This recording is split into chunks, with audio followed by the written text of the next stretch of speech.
আলাইহি ওয়াসাল্লামের ইজ্জত রক্ষার জন্য, রাসূলের জীবন নাশ থেকে রক্ষার জন্য সাহাবায়ে কেরাম উহুদের যুদ্ধে ঝাঁপিয়ে পড়েছিলেন, সাহাবায়ে কেরাম বদর যুদ্ধে ঝাঁপিয়ে পড়েছিলেন, সাহাবায়ে কেরাম খন্দকের যুদ্ধে ঝাঁপিয়ে পড়েছিলেন, সাহাবায়ে কেরাম প্রায় 70 থেকে 62টা পর্যন্ত 60 থেকে 62টা পর্যন্ত যুদ্ধের মধ্যে নিজেদের জীবন দিয়ে রাসূল সাল্লাল্লাহু আলাইহি ওয়াসাল্লামের ইজ্জত রক্ষা করেছেন। প্রয়োজন হলে আমরা শেষ নবীর উম্মত, আখির জামানার উম্মত, আমরা রাসূল সাল্লাল্লাহু আলাইহি ওয়াসাল্লামের ইজ্জতের জন্য 2 কোটি মুসলমান তাদের বুকের তেজরক্ত পর্যন্ত রাজপথে নেওয়ার জন্য প্রস্তুত।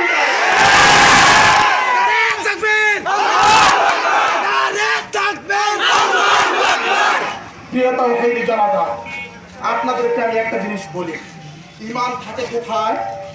ঈমান থাকে অন্তরের ভিতরে। ঈমান কোথায়? অন্তরের ভিতরে। আপনারা একটা জিনিস সবাই খেয়াল করে থাকবেন, আপনারা ম্যাচ দেখেছেন, ম্যাচ যেটাতে আগুন জ্বালানো হয়, ম্যাচের কাঠি উপরে থাকে না, ড্যাম হয়ে যায়। এই জন্য ম্যাচের কাঠিটা ম্যাচের ভিতরে ঢুকায় দেওয়া হয় যেন ওটা ড্যাম না হয়। এই ম্যাচের কাঠি যদি বের করে খুঁচা দেন কি হয়? আগুন জ্বলে। আগুন জ্বলে ম্যাচের কাঠিতে যখন কেউ আঘাত করে সঙ্গে সঙ্গে ম্যাচের কাঠি জানান দেয়, সাবধান, আমাকে স্পর্শ করবে না, আমি আগুন, আমাকে স্পর্শ করবা তো ভস্মীভূত হয়ে যাব। আমাদের ঈমান ম্যাচের কাঠির মতো বুকের ভিতর ধারণ করেছি। আমাদের ঈমানের ভিতরে যদি কেউ খোঁচা দিতে চাও, জেনে রাখো আগুনের মতো ম্যাচের বারুদ যেরকম ভাবে ভস্মীভূত করে দেয়, সমগ্র বিশ্বের পৃথিবী দূতাবাস সহ সমগ্র বিশ্বের ইহুদি খ্রিস্টানদেরকে জেলে ভস্মীভূত করে দেওয়া হবে।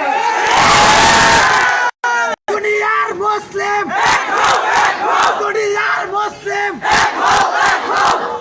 আমরা দেখেছি আমাদের রাসূল সাল্লাল্লাহু আলাইহি ওয়াসাল্লামের বিরুদ্ধে যারা কথা বলেছে তারা অপমানের সঙ্গে দুনিয়া থেকে বিদায় হতে হয়েছে।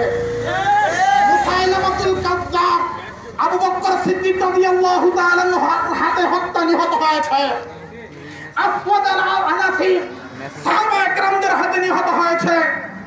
এভাবে স্বয়ং আল্লাহ তাআলা দেখায় দিয়ে গেছেন কাদিয়ানী সম্প্রদায়, মির্জা গোলাম আহমদ কাদিয়ানী, আমাদের রাসূল শেষ নবী মুহাম্মদ রাসূলুল্লাহ সাল্লাল্লাহু আলাইহি ওয়াসাল্লাম হওয়ার পরেও সে নিজেকে নবী বলে দাবি করেছে। আল্লাহ বলেন, আমার রাসূল তো হলো আসমানের নবী, আমার রাসূল তো হলো জমিনের নবী, আমার রাসূল তো হলো কুল কায়নাতের নবী।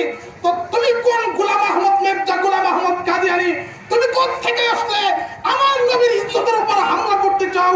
যাও, তোমার পৃথিবীর কোথাও জায়গা হবে না, তোমার জায়গা হবে শুধুমাত্র বাথরুমের নামাজ জায়গার মধ্যে। সম্মানিত তাওহীদি জনতা, আমি আপনাদেরকে বলে দিতে চাই, আজকে তাওহীদি জনতা একত্রবদ্ধ হয়েছে।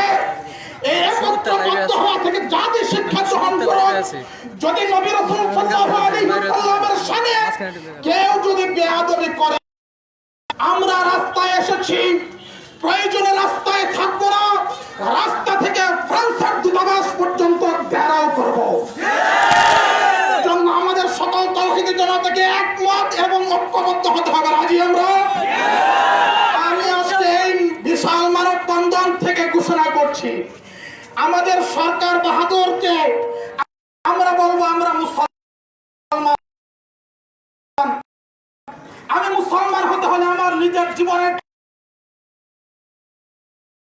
বাংলাদেশের প্রধানমন্ত্রী মাননীয় শেখ হাসিনা সমস্ত বিশ্বের মুসলমানদেরকে বলা হচ্ছে ফ্রান্সের সকল পণ্যকে বয়কট করার জন্য। আমরা আপনার মতের সঙ্গে একমত। তাওহীদি জনতার আবদার যদি আপনারা রক্ষা করতে না পারেন, আমি ভবিষ্যতের সংকেত দিয়ে দিচ্ছি, শুধু শাপলা চত্বর একবার হয়েছে, শাপলা চত্বর 1000 বার সংঘটিত হবে।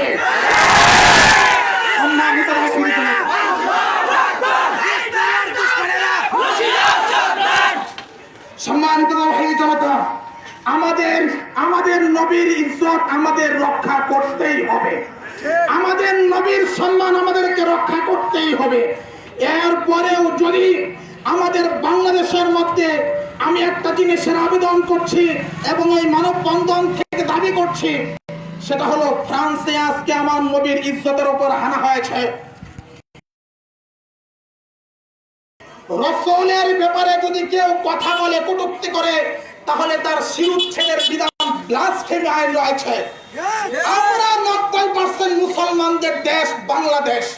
উলামায়ে কেরামের জীবনে তাজা রক্ত দিয়ে বাংলাদেশকে আমরা স্বাধীন করেছি। ৭৭-এর স্বাধীন, ৭১-এর স্বাধীন, ৪৭-এর স্বাধীন, ব্রিটিশ থেকে আমরা স্বাধীন করেছি। তো আমাদের মুসলিম দেশের মধ্যে ভবিষ্যতে যেন কোনো কুলাঙ্গার আমার নবীর ইজ্জতের উপর হামলা করতে না পারে, এই জন্য অনতিবিলম্বে বাংলাদেশের সংসদের মধ্যে ব্লাসফেমি আইন প্রয়োগ করুন, আইন প্রণয়ন করতে হবে। সম্মানিত জনতা, আমরা আপনাদের প্রতি কৃতজ্ঞতা জ্ঞাপন করছি। আমরা আমাদের সকলের, আমাদের মতের সঙ্গে আমাদের জনতা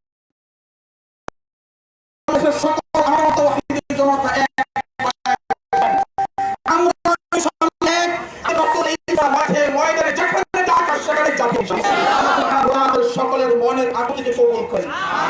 এই বিশাল মানব বন্ধনকে কবুল করেন। মুসলিম কেরাম তাওহীদি জনতা বিভিন্ন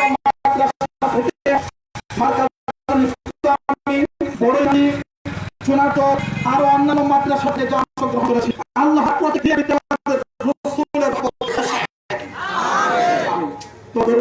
আমরা দোয়া হবে, সময় গেছে, আল্লাহর মাধ্যমে আমাদের এই বিশাল মানব বন্ধন শেষ হবে। আল্লাহুম্মা সাল্লি আলা মুহাম্মাদিন নাবিয়্যিল উম্মি ওয়া আলা আলিহি ওয়া সাল্লাম। আলহামদুলিল্লাহি রাব্বিল আলামিন। আসসালাতু আলা সাইয়্যিদিল আমবিয়া ওয়াল মুরসালিন।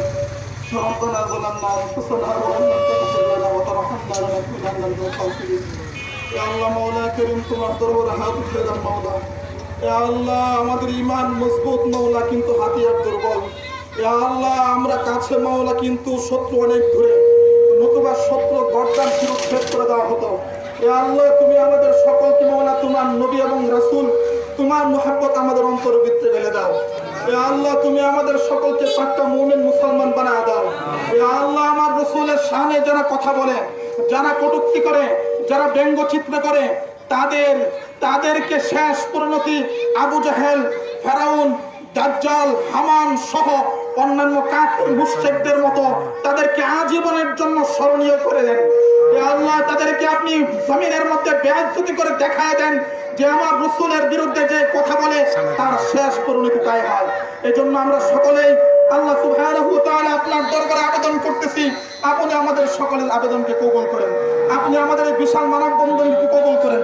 যে সকল তাওহীদি জনতা আগে উপস্থিত হয়েছে, এ আল্লাহ, মৃত্যুর পুরো পর্যন্ত রাসূলের মুহাব্বত তাদের অন্তর ভিতরে বদ্ধমূল করে দেন। এ আল্লাহ, তুমি আমাদের সকলের